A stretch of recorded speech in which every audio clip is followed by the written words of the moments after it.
છોટાઉદેપુર જિલ્લાના બોડેલીમાં ધોધમાર વરસાદ વરસ્યો છે। મુખ્ય બજારમાં પાણી ભરાતા લોકોને ભારે મુશ્કેલી પડી રહી છે।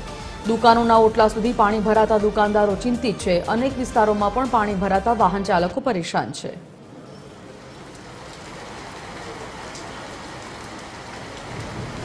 છોટાઉદેપુરમાં પાવી જેતપુરના 2 કલાકમાં 2 ઇંચ વરસાદ નોંધાયો। પાવી જેતપુરમાં બપોરના 12 વાગ્યા સુધીમાં 63 મિલીમીટર વરસાદ થયો। નીચાણવાળા વિસ્તારમાં પાણી ભરાતા પ્રાથમિક શાળા રોડ પર ઘૂંટણસમાં પાણી ભરાઈ ગયા।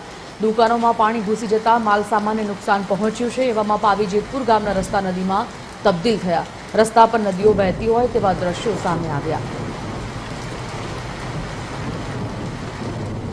છોટાઉદેપુરમાં ધોધમાર વરસાદથી વીજ ઓફિસ પાણી થઈ ગઈ। નગરમાં આવેલી મધ્ય ગુજરાત વીજ કંપની કચેરીના કમ્પાઉન્ડમાં પાણી ભરાઈ ગયા। મધ્ય ગુજરાત વીજ કંપની કચેરીમાં ઘૂંટણસમાં પાણી ભરાયા।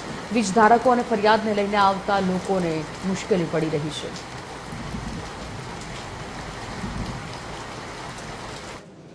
છોટાઉદેપુર નગર સહિત જિલ્લાની અંદર અવિરત વરસાદ ગઈકાલ સાંજનો પડી રહ્યો છે।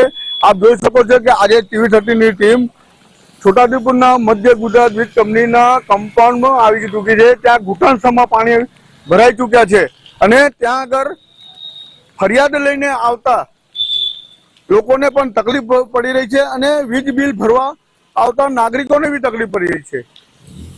મધ્ય ગુજરાત વીજ કમ્પાઉન્ડની અંદર પાણીનો નિકાલ ન થતો હોવાના કારણે ત્યાં આગળ ઘૂંટણસમાં પાણી ભરાઈ ચૂક્યા છે।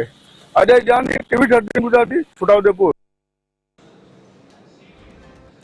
અરવલ્લીના મોડાસા હાઈવે પર પાણી ભરાઈ ગયા। મોડાસા શહેરમાં ફરી એકવાર ધોધમાર વરસાદ વરસ્યો।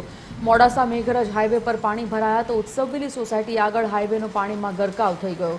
1 ઇંચ વરસાદમાં જ શહેર પાણી થઈ ગયું છે।